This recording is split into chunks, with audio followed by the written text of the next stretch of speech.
Thank you, everybody, for being here, and welcome to Genius Tea Time with David Resnick. David, in his own words, is also known as Rezzy with the Beats, is a communicator who brings smiles to faces and expansion to belief systems. As a person who stutters, he developed methods to connect and interact with people using more than words.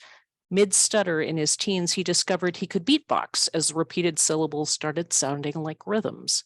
This passion has taken him across national stages as a musician, visualist, technologist, and public speaker. Highlights include being Diplo's VJ and speaking about empathy and technology at TEDxCulverCity. He currently leads the inclusive design team at Disney Plus, where he improves the app experience for people who have historically been underrepresented and misrepresented. He also co-founded Stutter Social, which is a video chat support group for people who stutter that goes across 75 countries, which is amazing. And, admitting somebody else. And he holds an MS in Art Computation Engineering from UC Irvine and a BA in Music from Bard College. Music from his latest musical project, Roller Pop, can be found on all streaming services. Welcome, David. Thank you so much. Thanks. Appreciate Do you want it. to? Yeah. Cool. Do you want to tell us about the National Stuttering Association, which is the group that we're going to be sponsoring today? Yeah, sure. The National Stuttering Association is a group that has made a very big impact in my life, and so I've done a lot over the years to support them and to make an impact in the lives of other people who stutter. They are a national organization, as is in their name, and their primary thing is that they have chapters across the country, in a lot of cities. Neat. And each chapters meet usually on a weekly basis, and it's a support environment for people who stutter. There are family and kids programs. There are annual and regional conferences. There are a lot of resources for speech therapists and speech language pathologists, and they do a lot of advocating for people who stutter on the national stage. Neat. Usually people don't think about, oh, people stuttering is like a thing that's like, important or a problem or whatever else. And I will tell you, as a person who stutters firsthand, the typical analogy that is used is the iceberg. So people out there see what's happening with someone who stutters just on the tip of the iceberg. That's the physical manifestation of a stutter. But what's actually happening on the inside ordinarily is people have exceptional anxiety every time that they talk. People who have tremendous amount of shame affecting their self-esteem, their confidence, their relationships, ability to form a relationship. Tons and tons of aspects of a person's life. And the NSA, as it's abbreviated, not that NSA, helps people who stutter to live a happy life and be confident communicators. And so I love everything that they do. That is awesome. And then do you want to dive in to your talk? Yeah, let's do it. All right. You've had, I think, a background on me in some text. If you want to see like the professional stuff, you can look on LinkedIn. I wanted to really focus the talk on the topic and on the art and on the incredible people who do that. So I'm going to jump right into it. Let's go. So why am I doing this talk? Go into presentation mode. And let me get my speaker notes too. Imagine that. I'm doing it because I love beatboxing so much. It is a great and dear passion of mine. As a fan, I kind of do it on my own as well, but I'm nowhere near as good as the people who you're going to see and hear. And I want to share this amazing art form.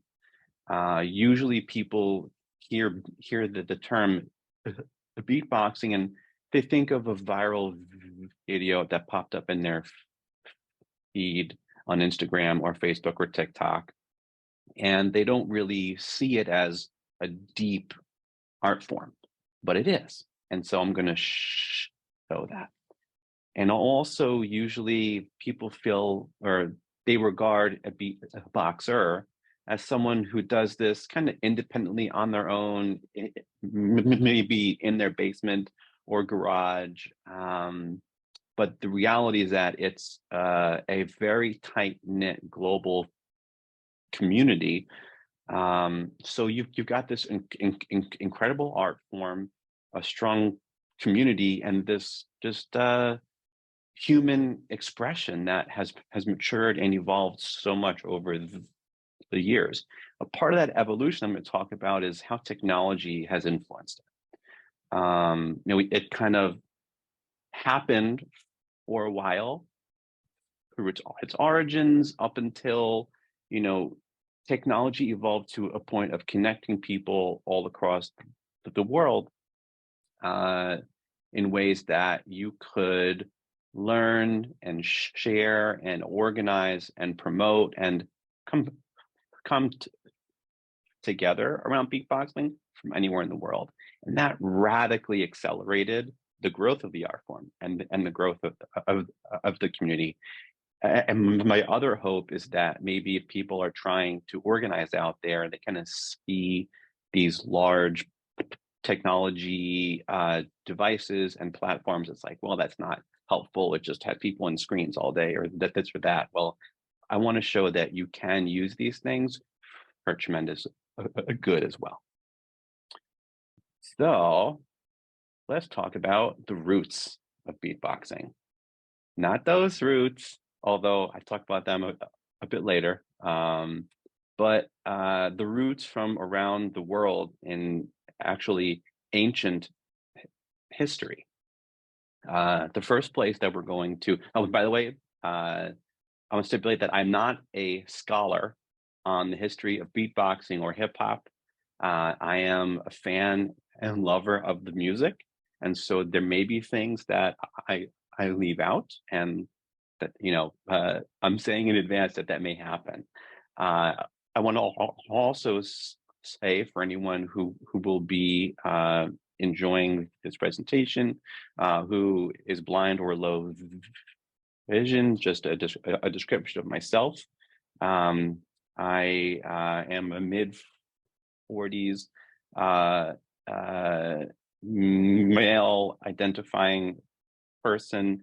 I have short brown curly hair, eyeglasses, and kind of pink tan skin. And as I do this, I'll try from when I think it's most important to also offer a description of what's on screen. So let's start in India. You're going to hear the tabla player Pala Haraka, and he'll be doing something called bowls. That's a mnemonic syllabic expression of rhythm.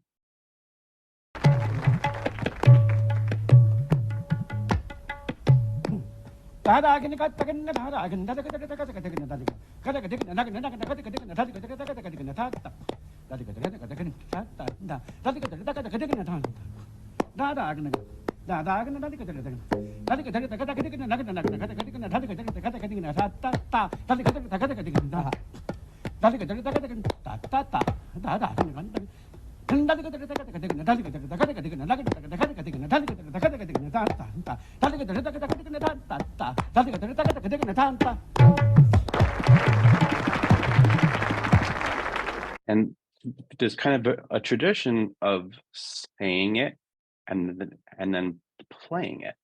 Here is Zakir Hussain doing the same.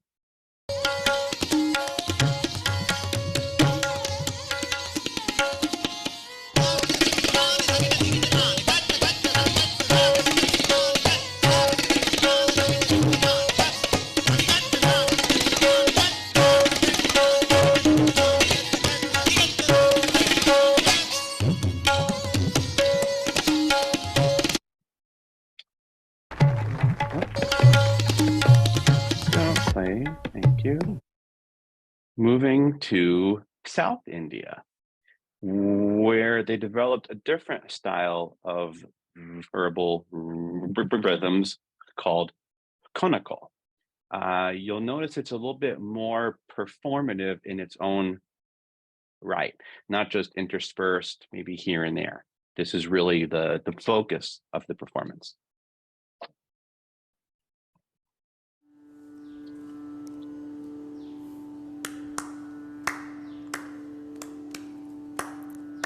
Ta, di, tum, nam, tarigida ta, di, tum, nam, tarigida ta, di, tum, nam, tarigida ta, di, tum, nam, tarigida ta, di, tum, nam, tarigida ta, di, tum, nam,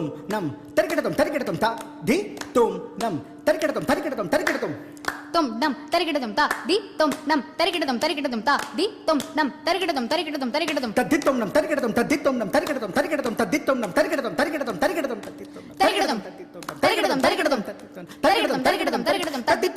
ta, di, tum, nam, tarigida ta, di, tum, nam, tarigida ta, di, tum, nam,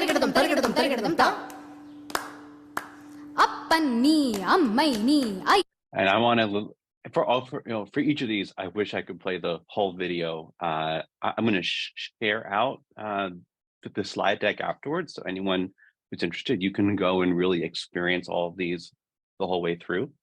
I'll play another here. And also, as we're doing this, try to keep in mind the sounds and patterns that you're hearing, because later on, as we get to the beatboxers of today, I think you'll start to hear the connections there. Let's go to Tuva, Mongolia, where we listen to some throat singing. In particular, a lot of the bass that beatboxers do come from the technique from Tuvan and Mongolian throat singing. So this first sound we're going to hear called Kargira. In this tradition of music, the style of the sound is meant to imitate elements of nature. So this particular sound, the Kargira, is camel. It's camel sound, and that's that throat bass.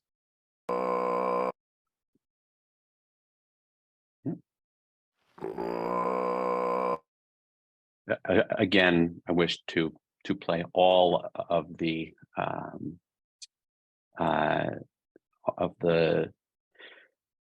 videos here, but we don't have that luxury of time.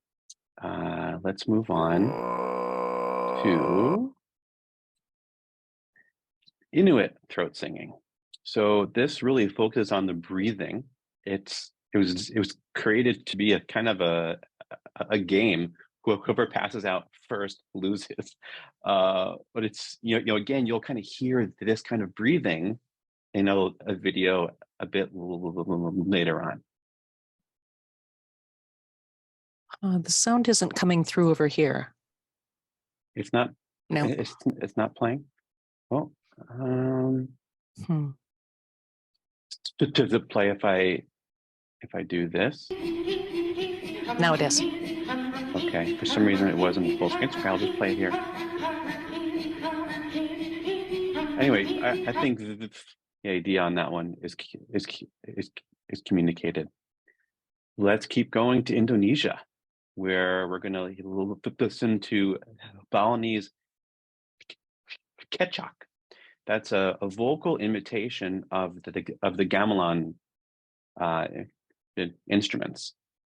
And so first, I'm going to play a clip of a gamelan so that you can understand that, and then you'll hear the vocal version of it.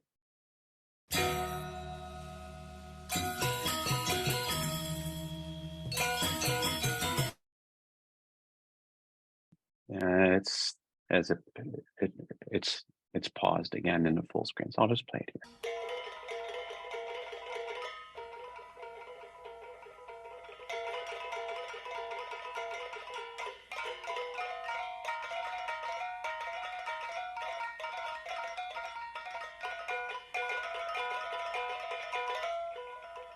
Jump around a little bit.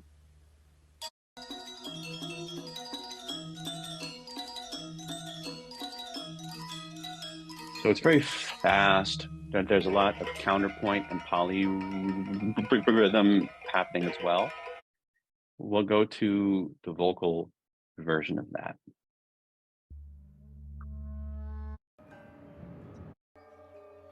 Skip ahead a little bit, jump around. Here we go.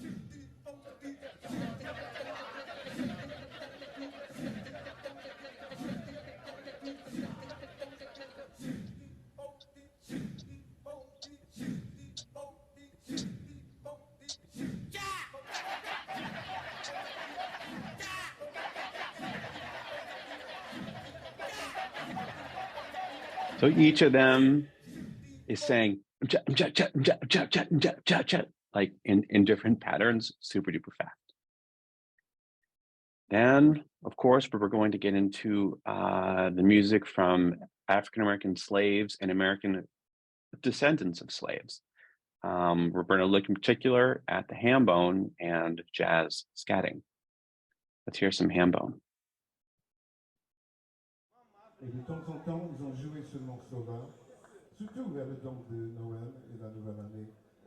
Fast forward here.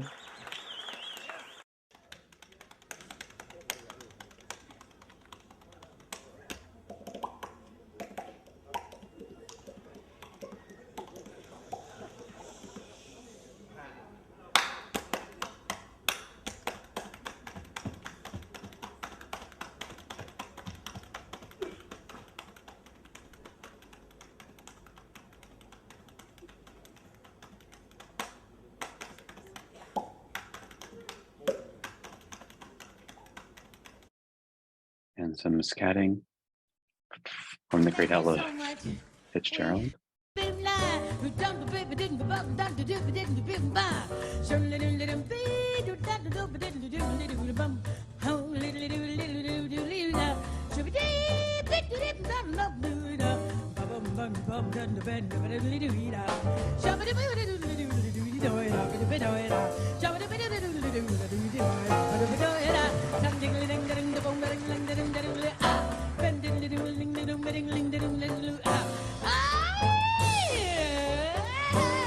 So great.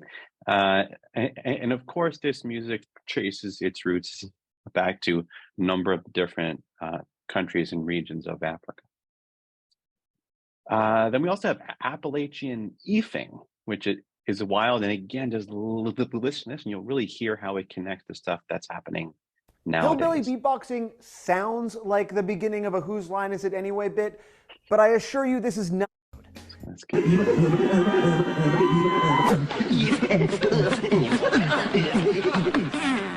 So that is ephing. It's an Appalachian. Okay.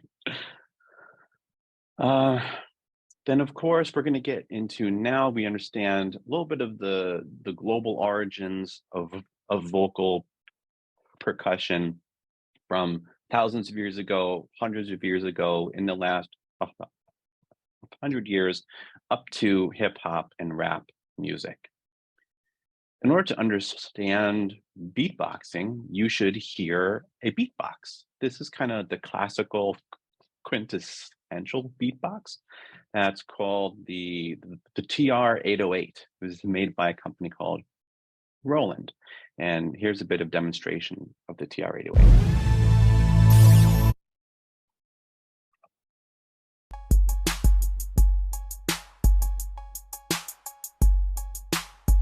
You probably heard this kind of beat in Planet Iraq or similar songs that were ripping it off.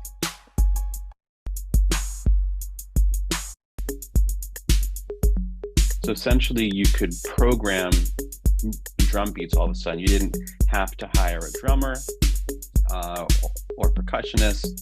You had it all in a small box that you could use over and over again. Super important in the history of hip hop.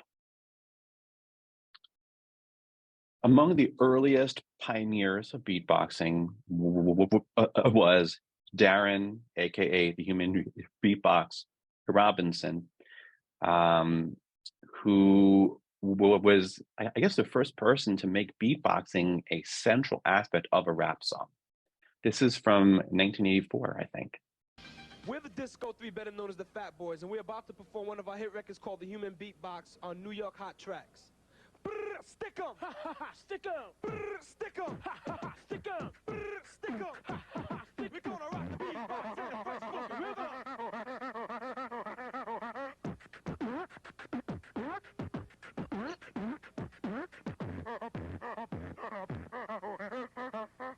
Now with the mind blowing body rocking D3MCs and to all the homeboys and the young ladies, we're gonna rock a fierce beat with the human beatbox until the sucker MC jump off our job. His DJ name is Grandmaster Doc Knight. We'll repeat it if we have to once or twice. We're gonna take it from the bottom and straight to the top. So check it out, party people. It's the human beatbox.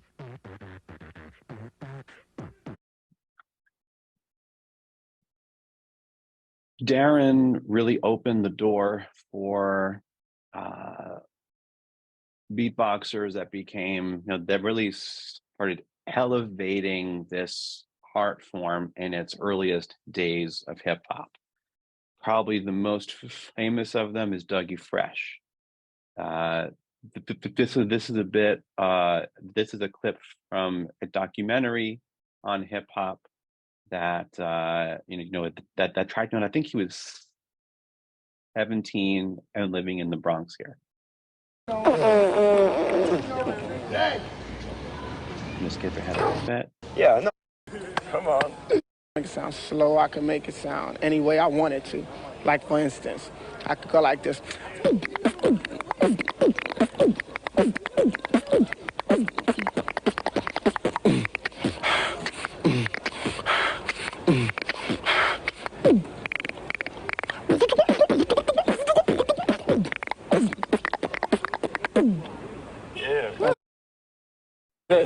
That's it. And here he is performing live. There's actually a hit record that he and Slick Rick did called Lottie Dottie. Oh, let me actually just expand this because the full screen is not working. Here we go.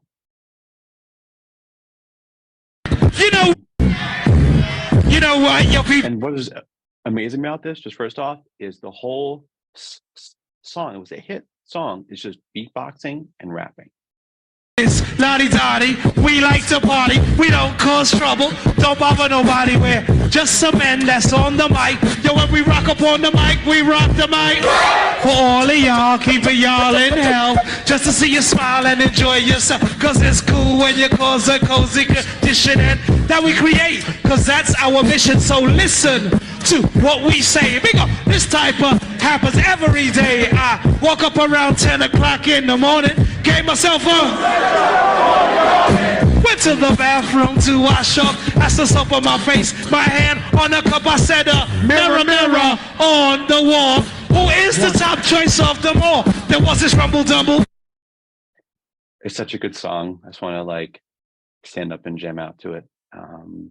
But there's a table that's like over my legs here. It'd be hard. Moving on to the great Biz Markie, who was not only a beatboxer, he was also a rapper, a writer, and quite a personality. I like to let you know that my name is Biz Markie, the human organ.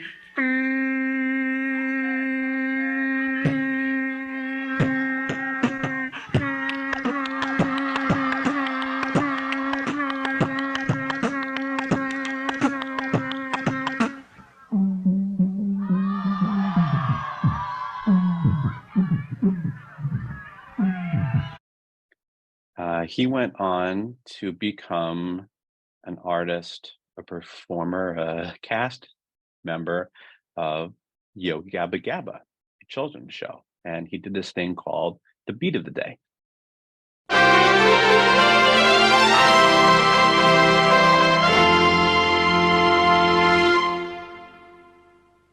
Hey kids, gather around for Biz's Beat of the Day. Okay. Let's all do it together with Biz.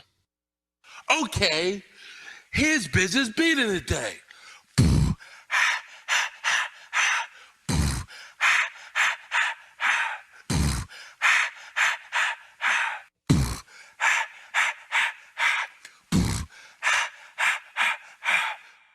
see y'all next time.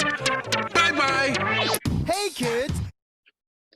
We'll move on to the great Michael Winslow, who people know mostly from his work in Police Academy as the sound effects man. Let's hear a clip from Police Academy.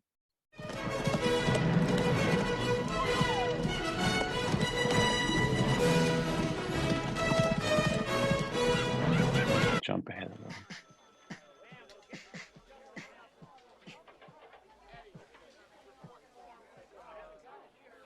What are you in for? I'll show you.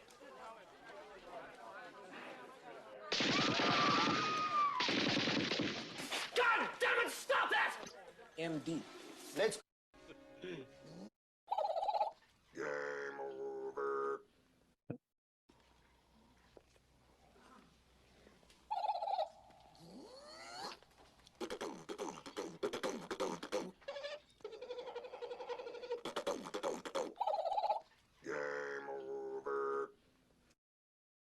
And here is him rocking out live, doing some vocal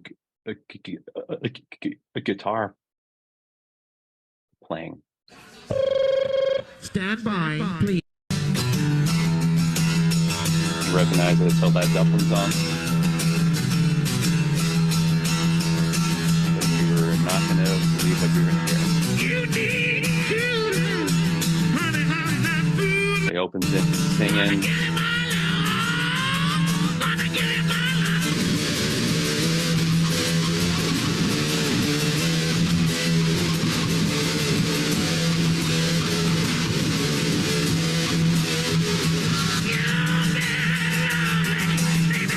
Go to the solo part.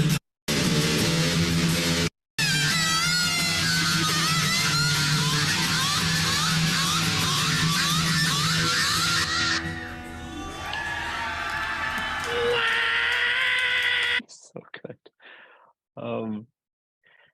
As we get into the late 80s, into the 90s, up comes Rezzy, aka the godfather of noise. He's from Philly. He performed a bunch with the Roots. He's a rapper as well. Let's hear from Rezzy.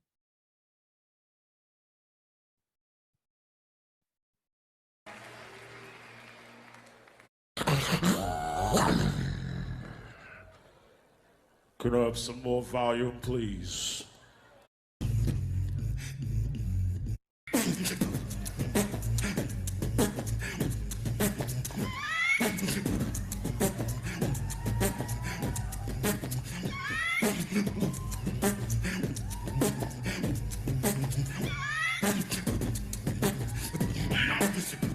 And he's one of the first to do beatboxing and singing together. I'm going to kind of jump ahead to that point. faster, faster. Oh! Stomp your feet. Ha! That you was trying to get. You'll probably be up on.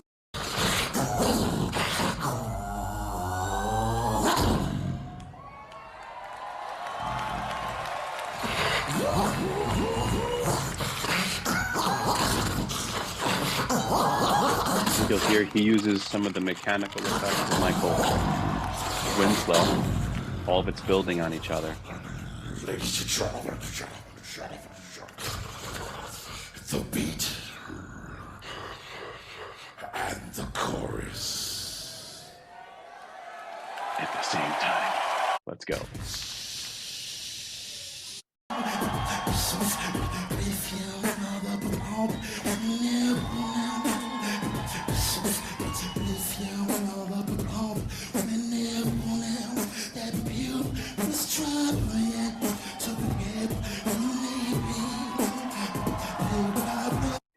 Later on, again, you're going to hear what people have built upon with this technique of singing and beatboxing at the same time. So up until now, I've played beatboxers who really emulate sound of a beatbox, an 808 drum machine. Then there's also a beatboxing that can imitate scratching. That's done by turntables. So this is an idea of what that is on a turntable. Here's DJ Jazzy Jeff.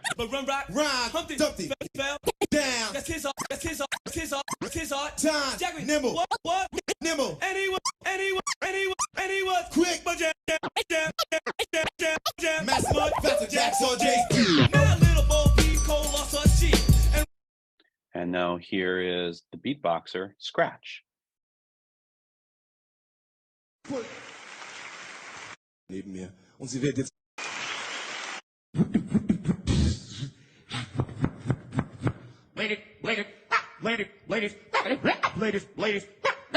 Ladies and gentlemen, what you're about to hear is 100% vocals. 100% vocals.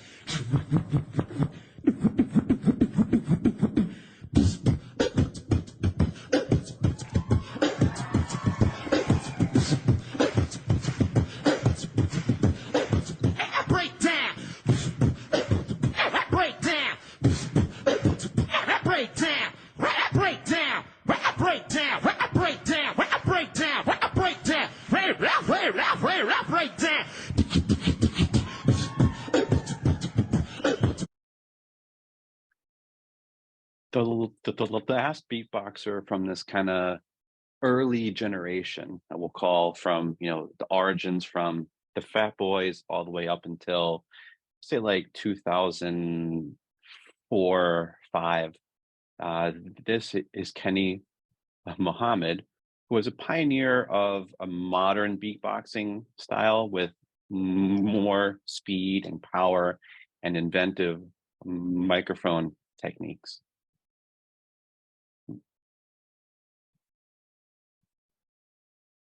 Muhammad.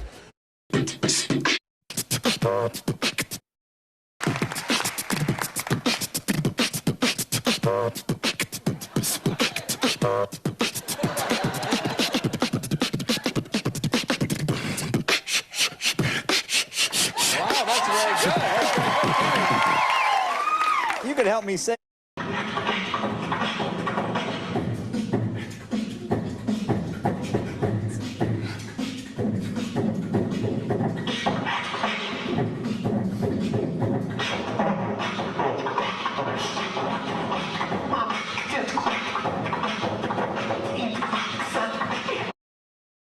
And jumping ahead to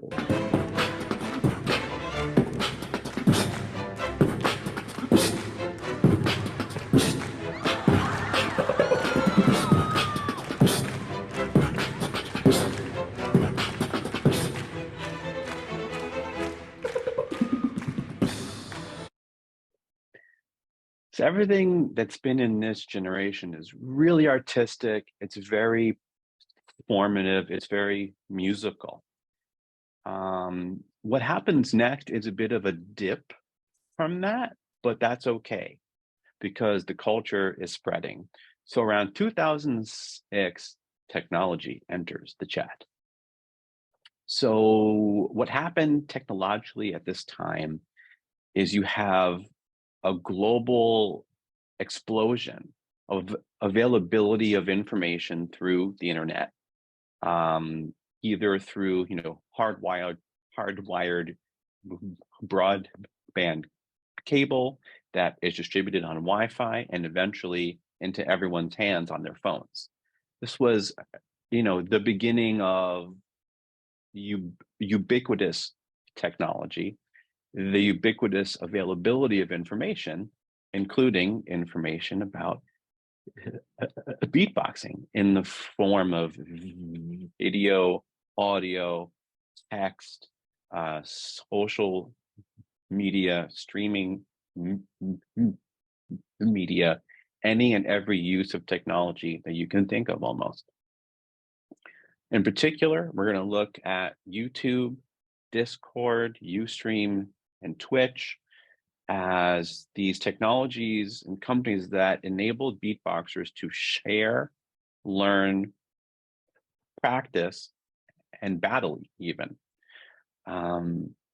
You know, if you're a person who lives in rural Indonesia, you don't get the chance to hear Razel live, but you can hear him beatboxing on YouTube, right?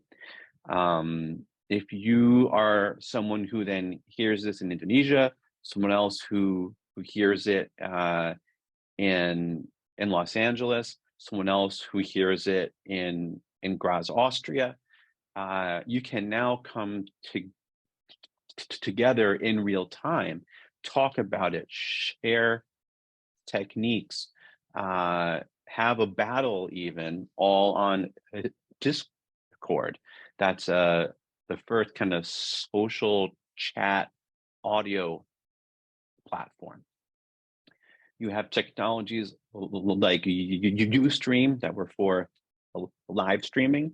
So you've got, you know, the first global beatbox event happening, you know, around 2010 or 11. And now if you can't attend in person, well, you can stream it from anywhere that you have, you know, these types of connections to the internet. Eventually it evolved onto Twitch, where you have people who are live streaming beatboxing. They're taking donations as they do it. They're having friends join. There is a chat that is running in real time all around it. So it's a building of a fan base, it's a building of community, and people are able to make donations to the artist to actually, you know, help that artist earn a living on their beatboxing. Important in this ecosystem is the ability to organize, promote, chat, and have local events. These all happened through Facebook, Instagram, and WhatsApp, Eventbrite. All of a sudden, you can galvanize a community locally, or organize an event and promote it on Facebook, on Instagram. You can spread the word about it to your friend groups on WhatsApp, and you can sell the tickets on Eventbrite. And as the technology evolved and grew, so did the growth of communities around the beatboxing. A couple of the pioneers and the biggest communities over time, you've got Human Beatbox, the Beatbox Battle Association, and then Swiss Beatbox, who came along probably around 2010 or 11 and really exploded, and today has, you know, tens of millions of subscribers on YouTube. So you've got this technology to connect people who beatbox. You've got these community organizers and promoters and event organizers popping up. So what happens is beatboxing spreads across the ocean to the places where hip hop has taken seed already, in particular the UK, France, Germany, Belgium, Austria, Poland. Here's a couple of clips from around 2006 through 2009. Oh, let me make this bigger.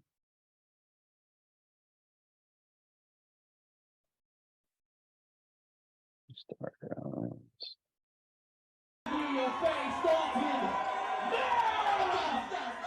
This is the 2006 UK beatboxing championships. Now you'll notice the artistry not quite as good as you got in New York and Philly a few years earlier. But you have a whole new group of people who's getting into it. And eventually they're going to catch up. Now we'll go to, I think, 2007 or 8.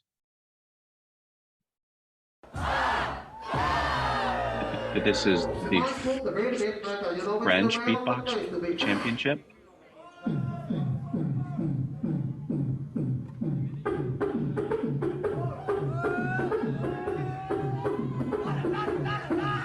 And you'll notice that the style of music isn't exclusively hip hop anymore.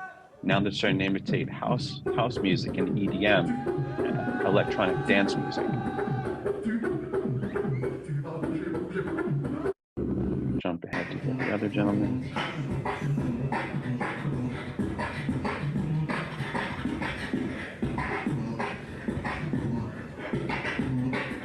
Here we have the drum and bass style beat.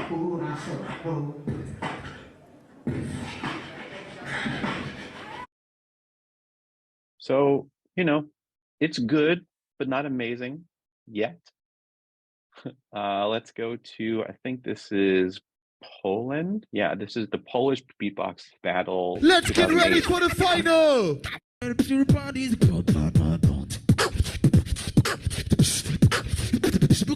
Baby, turn around and let me see when your body.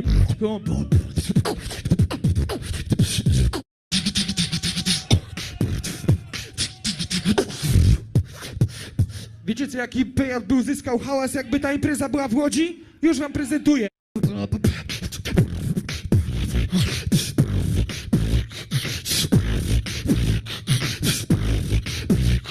So you get the idea there. But as I said earlier, as the ubiquity of this technology increased, the beatboxing community expanded globally beyond just the EU. Now we're getting into events with beatboxers from all around the world, a period around 2009 through 13. And you'll start to hear some leaps and bounds in what's happening in the artistry of the beatboxing. Here's a compilation from 2009. I think this is the very first World Beatbox Battle Championship. Ladies and gentlemen, my name is Marty German and I will entertain you today and tonight because I'm from Cologne, bad city in Germany.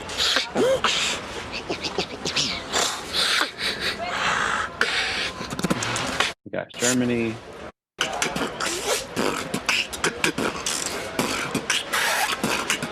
There's Singapore.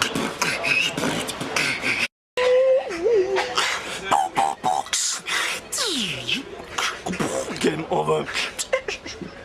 Hi, my name is Mr. Bings, representing Cologne, Germany, beatboxing. And let's go to, see, this I think is 2011.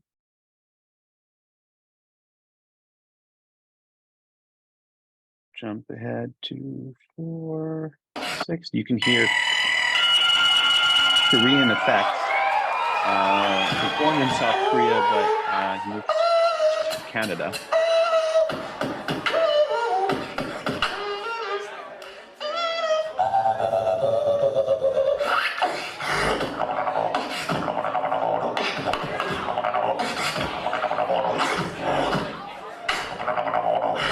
And he's battling a guy who's from Bulgaria. So you've gone from, primarily the northeast of the US, the UK, and France, Germany, South Korea, Canada, Bulgaria. Techniques are getting much, much better. Their sounds, their artistry, their patterns.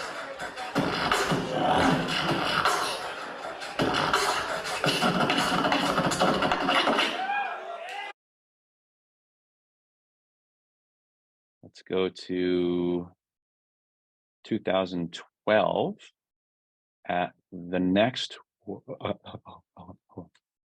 World Beatbox Championship. Let the battle begin.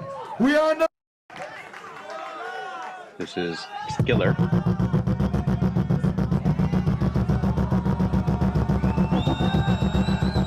Who's Bulgarian.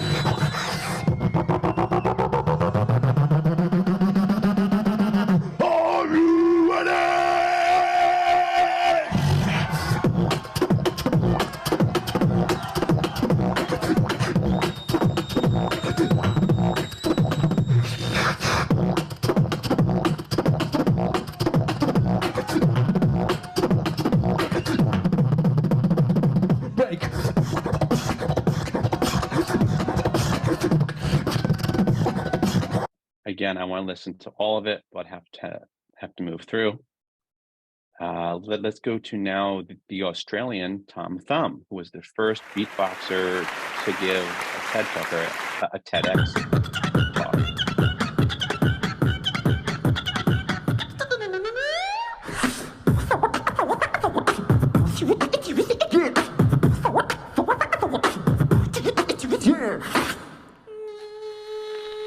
So with all that in mind, ladies and gentlemen, I would like to do some looping.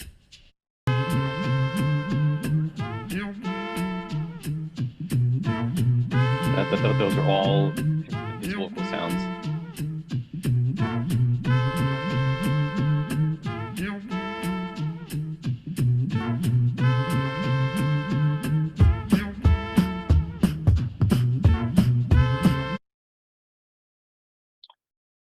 Why did tech change beatboxing so much? Well, I explained earlier, it's this niche art form. Technology connects niche groups globally. And as you've seen, a lot of these people who are doing it are young. Young people tend to be more drawn to technology and utilizing it to its fullest. And this acceleration continued, resulting in what I think are quantum leaps. So that took us through like 2009. Now we're getting into 2010. Well, let's hear a bit of the English beatboxer Reaps 1. The UK scene. Start to hear when he's imitating is a style of hip-hop electronic music in the UK called grime. It has a different kind of beat and sound to it.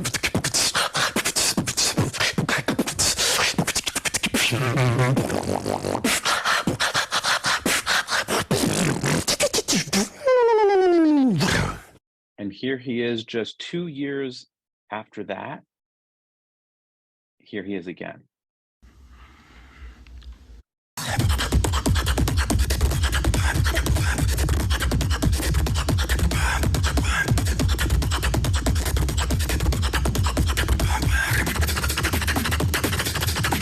Now you Inuit breathing.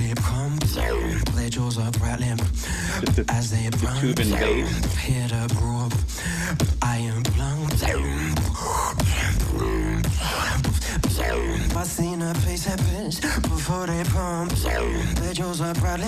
And the singing and beatboxing at the same time as well.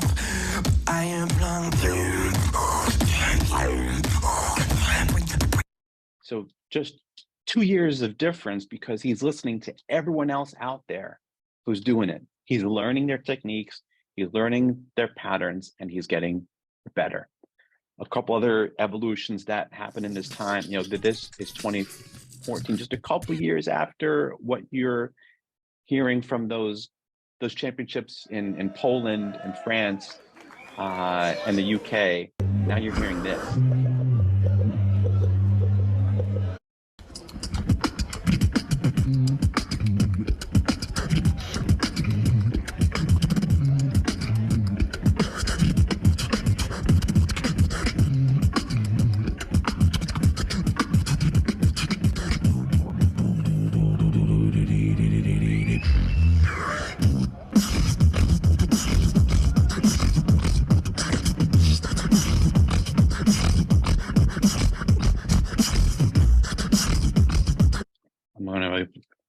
Go to Kayla Muladi, who I got to actually talk to a couple times. She's very cool.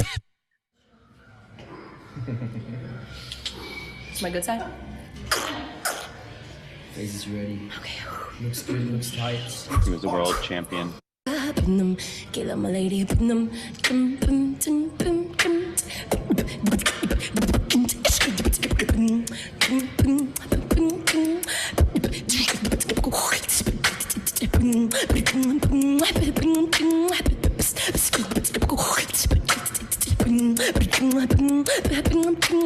Open up your mind and realize every single time, like we got, they only think we need. I'm starting to move a little bit faster because I still have a few I want to play that I think are just incredible. This is Alem, a French beatboxer, and Ilyas, who goes by Stitch, who you'll hear doing the Indian bowls over the beatboxing.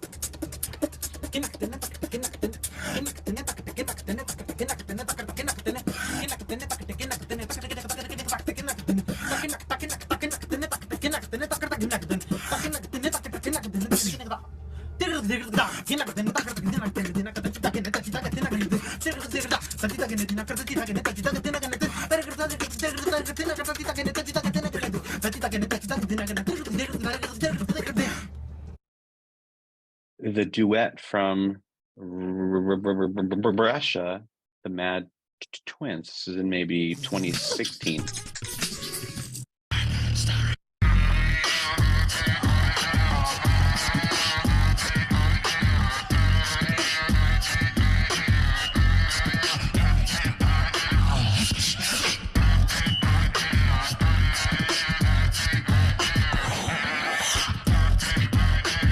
You'll notice as well the size of the venue, the size of the audiences, growing and growing.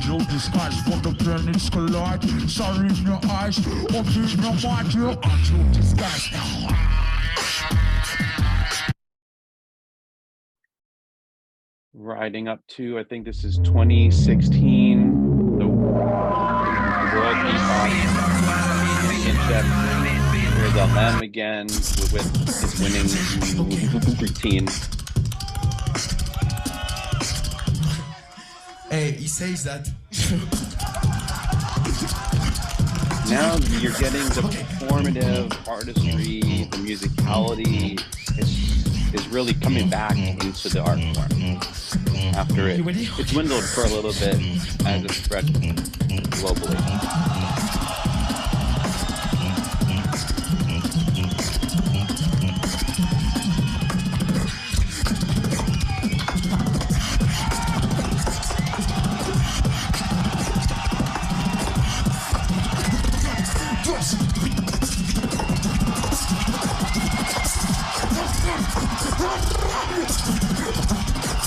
And there may not be a lot of people still relatively at these events, but they're so passionate about it. You can hear them screaming and cheering, and you don't really hear that a lot at concerts nowadays, unless it's the very end of a song that a band is playing.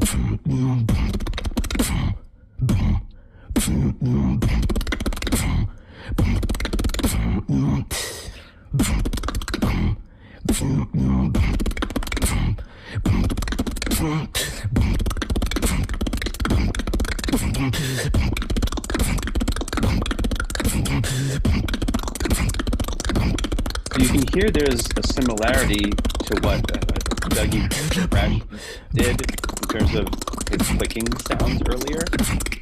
Now it's going 10 times as fast, and there's this real variety in the type of sound and frequencies that he's getting.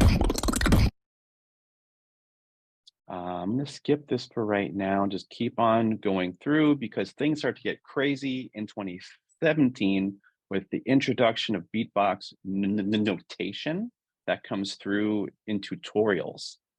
Yo, what's up, everybody? Tyler W here. To your vocal cords, and that is even after guys are going further. So I went ahead and checked out a couple different deep cough. Now, step 2. This follows after you are able to identify where your throat is vibrating. Now, whatever method you did it in, whether you were sighing or whether you were coughing, take that, identify. People really explaining how to so if you're sighing, like your throat, tongue, you have that lips, initial, but it's a sigh, and you hold it out longer, like sounds. And here's an example of that notation by a beatboxer, Helium, who I know as well. Each of the letters on screen represents a different sound. The B is a soft kick, the K is a snare, the KCH is a deeper snare, the T is a hi-hat. So when you get these tutorials and language, again, just really opens up how much you can teach and spread of the art. I know we're past time here. So maybe if, I'm going to share this out to folks at the end, you can go and listen, but I'll kind of close with, I'll just play a little bit of 2 clips that show just how far things evolved to in terms of the artistry and the energy of community. This is a loop station battle in 2017 or 18, I think. Crowd, you know what to do. And I say the twa, you say the turn, the twa. Let's go to Sorrow's second round.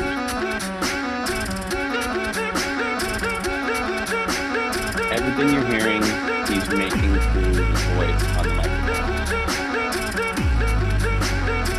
And he's looping himself, he's recording over it.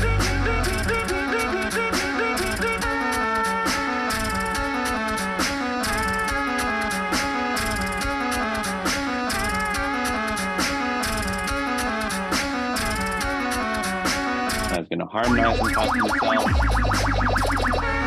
gets into a build. Getting the audience pumped.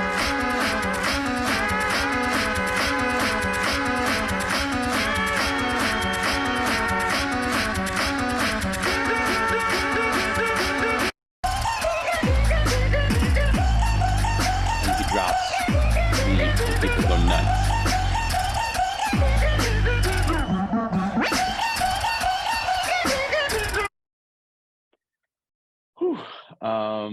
The last thing I'm going to play is a clip from a beatboxer named River, as it kind of represents what I think is the culmination of all this, from these ancient origins, the origins in hip hop, the singing, the breathing, the musicality and performance, the songwriting. He brings it all together. I'm from France and this is World League. Let's go. I need a break to find my way. I need a break to find my play.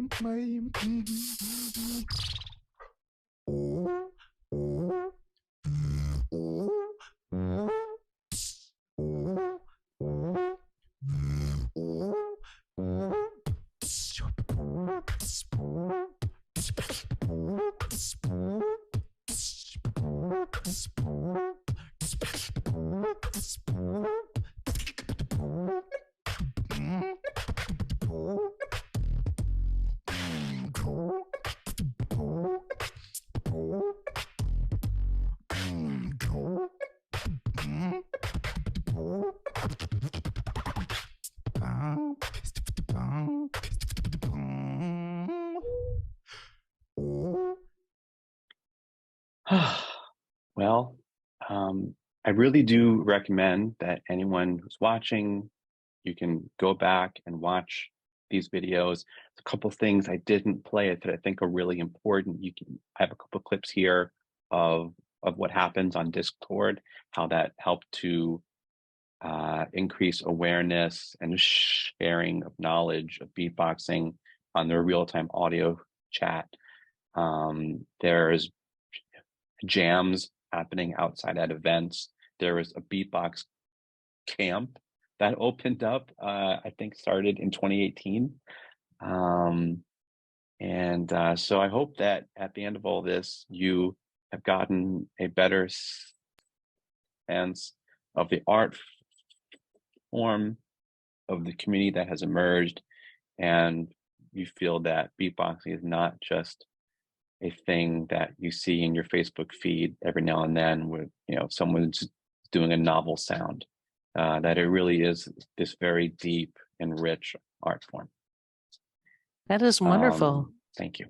Is there a way that you can share the slide deck with us? Yeah. Okay, cool. either in the deck or the chat, or we can do it later. Yeah, I'll send it to you later, assuming that you have, at everyone's, you can post it anywhere really. Okay, perfect. Yeah. No, that was really wonderful. Does anyone have any and questions? Just in any case, here it is in the chat as well. Okay, perfect. Yeah. Does anyone have any questions in the meantime? No? That was amazing and really thorough. Did you have any favorites? Anything stand out to you as very interesting or beautiful or exciting?